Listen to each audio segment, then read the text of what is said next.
Welcome to DucBloke Tuning and Finding the Sweet Spot. Grab a cup of coffee and like and subscribe.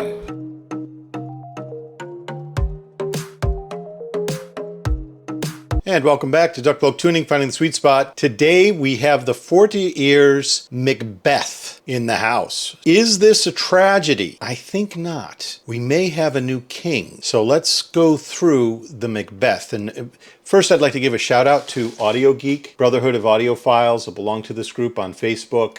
It is a global group. I'm one of the admins for the US tour, along with Mark DeFitri, who's also on Water Cooler. And he sent this to me through Geek for review. We get a lot of really good stuff through Geek. I'd like to thank all the brands, including Forte Ears, for putting this on tour. This will go out tomorrow to another one of our tour members in Brooklyn. So I wanted to get this done tonight, Friday night. And with that, let's get stuck into the Macbeth. So what do you get in the box? Well, you're going to spend $3,999 if you buy this. It is one of the most expensive IEMs out there. It's not the most expensive, but it certainly is up there in its price. What do you get? You get this premium leather case. I did not get this. An embossed leather. I actually saw it when I went to Can Jam and met up with Forte Ears. I got to hear this, this in my ears a few times. I was really looking forward. I finally got to have it for a couple of weeks and spend some good time with it. Super bling, bling, bling shells. And I can't state this enough, how bling these shells are. They have like jewels in the crown and then swords. Macbeth happens to be one of my favorite Shakespeare plays. On Broadway, there was a version of this called Sleep No More at the McKintrick Hotel, and my wife and I went twice. It was so damn good. Unfortunately, that's ended after several years of running. The Macbeth has a very interesting theme. It is not understated. If you are somebody who doesn't want to be noticed, Macbeth's probably not for you. If you are somebody who wants to be noticed, this is a great IEM. I didn't care. I listened to it on the plane on my work trip to San Francisco last week, had it in my ears for 6 hours straight from New York to San Francisco. Didn't care what other people thought because it is so damn good to hear it. So with that, what else does it come with? Premium embossed leather case. It has an Elitech Raphael cable as stock, and that's this one right here. That's the Elitech. I actually own one of these cables myself. It is a great little cable. It actually came with a different cable. We'll show that on the next slide. It has 4 sets of ear tips. The ear tips are these Baroque ear tips. I actually got some of these when I was in Irvine and tried them out. They're very similar to the Divinus Velvet ear tips. So they work really, really well. It also comes with a premium cleaning cloth. I did not get this cloth. There it is. It looks like it old school, old world, and it comes with some sort of a plaque that talks about this Grand Imperial Opera House presents Macbeth. Let's go through the technicalities of the Macbeth. And this is the cable that I also got with this. So not only the Raphael, which comes standard, the stand, so you can have a look here. I believe that's no, it might not be the Temptation cable. It is a different one. I take that back. So scrap that. It's not Temptation. It is something else, but it is an upgrade cable that came with it. I'll put it in the description, or give me a comment in the comment section on what you think that is. But I'll look it up on Elitech's website and put a link to it. With that, I'm going to put here Music Tech, where you can actually buy it here in the United States, but Audio Geek is how I got it. What is in the driver count? So it has 5 balanced armatures. It has 2 bone conduction. There's the bone conductions right there. It has 4 electrostats. Electrostats come in pairs, so you have a super high and a high electrostat. Anything that's 4 electrostats typically does really, really well. Like the Alpha Omega Omega is a 4 electrostat set. It really adds a lot of detail without adding sibilance. So you're able to have an incredibly complex crossover system. This is a 5-way crossover system. Now, what I really want to focus on here is the Diablo. Right here, the Diablo. Exclusive Sonian customized bass driver. That's that little fella right there. And I got to tell you, I am not an all BA set guy. I tend to like having a dynamic driver to give that bass punch, because I find the decay on dynamic drivers when they're doing the bass is too fast. It just drops off way too fast. I don't know what they're doing here. All I can think of is maybe they're doing a phase shift in the Diablo, so that, you know, there's two reeds working slightly out of phase that it gives you that extra bass push. It doesn't decay or drop off as quickly, but it is just awesome bass. The Diablo is doing exactly what it's supposed to do and giving you the best bass in class out of a BA. It has an impedance of 7.3 ohms. It's not that hard to drive.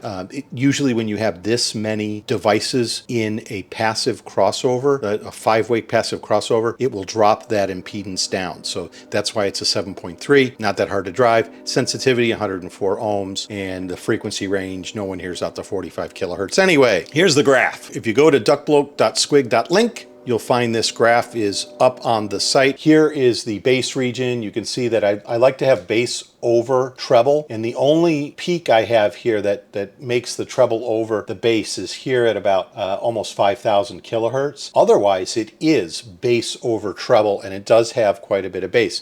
This is what I would consider to be a U-shaped tuning, and what I did to it was I created a little bit more of a W, but it's still a U-shaped tuning. I added a few dB of bass. I actually tuck this just a smidge here in the lower midsection so that the vocals didn't get too thick. By adding that extra bass to balance it out, so you have to rob Peter to pay Paul a little bit and tuning it. And then I filled in this dip right here at about 3K, but I also brought down the 5K peak that was in this from the start, and then I extended the treble just a little bit. I added a little bit more spice out at 15K to give a little bit more sparkle. When I did my 40 song listening, it really showed through how I did my final tuning. The first 30 songs I listened to, I plot which is the best PEQ out of my PEQ array that I make. I made 35 different PEQs, loaded it into my Ibiso DX320 Max Ti, and then I listen to these 30 songs and I scroll through and figure out which one is the best. And that's the plot. This is incredibly rare to have this many songs land in one spot. That means that this thing is so well tuned. You can listen to just about everything and use the same PEQ setting. You can see there's a little bit of variation here and here. This is where I thought it started. Now, when I say warm 1 versus neutral, it really isn't warm, but because I added the spiciness to it to extend that treble out a little bit further, which gave me better texture, because this is capable of the best texture in the industry, I just moved this signal here to warm, or this spot here to warm, so that you'd see it. But it's actually probably about here. So it's not that far that I had to move this. So my PEQ settings were not radical at all in smoothing this out. Here's what I wound up with in the spider graph. That's pretty damn high, but it only improved at 0.26. I'm going to take our graph scale from a 5 to 10, starting here at 5 to 10, and I'm going to change it to 9 to 10. And now it amplifies what was improved for this by using a PEQ setting. So we were able to improve the texture, the sub bass, bass, the bass feel, and the lower mids. The upper mids stayed pretty much the same. They did improve a little bit. The lower treble improved just a little bit. The upper treble, but the sound stage definitely improved. And that's that extra sparkle that you get by elevating everything out between 10 and 15K. It adds more sound stage and more detail to this IEM, and it was able to take it. Now, but remember, I mean, it was already, let's say, a 9.7 out of the box for soundstage. We just were able to really elevate that, get that fine tuning into it. Things like masking and sibilance, timbre, and tonality, those were all the same. But what really did well was adding texture. And that was, again, because the treble was extended and we were able to get a little bit more detail, a little bit more soundstage width into it. It brought texture into it as well. Here's a bar graph showing you the same thing. And again, the range is 7 out of 10, blue being the original, and then orange being after PEQ. You can see, again, the bass region is excellent out of the box, but we were able to improve that. And then because the bass region is related to note weight and slam, you're going to see those peaks go up as well. And then the texture was able to elevate. I'm going to amplify this. This is the only one I've ever done this to, where I'm now doing 9 out of 10. And we're now able to see the improvements in more detail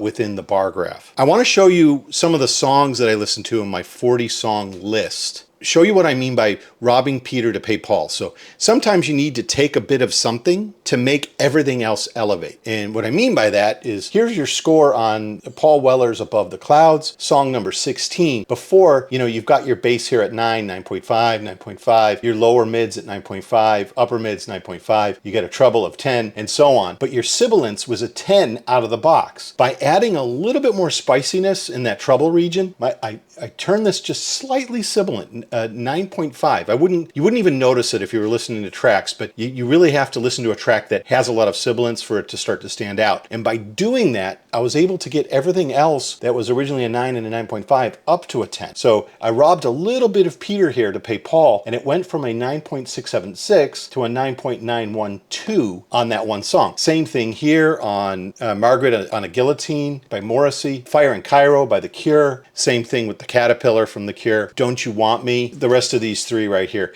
Also, I want to talk about what I did here, here, and here. So I actually made two different PEQ versions because sometimes the bass from the Diablo was good enough for the song. It was getting a 10 out of the box. How do you improve that if you use the same PEQ? Then you have too much bass and you start to take away. So what I did was I made a second PEQ setting that was bass -1. So we pulled some of the bass out and we were able to keep the rest of the scores all the way up to 10. So this scored a perfect 10. This Night Has Opened My Eyes, Don't You Want Me, Shine Like It Does by In Excess, where you need maybe two PEQ settings to really get the full potential out of this great IEM. Here is my ranking system. The Macbeth out of the box is now number 1. So it is just above the Fat Freak Grand Maestro. So it was a 9.72 versus a 9.68. It's beaten the Grand Maestro. It also costs $1,000 more. The next one down, the Macbeth after PEQ, also was the highest scoring IEM, beat out the Alpha Omega. So 9.98 versus 9.94, bringing it to the top of the tier. But again,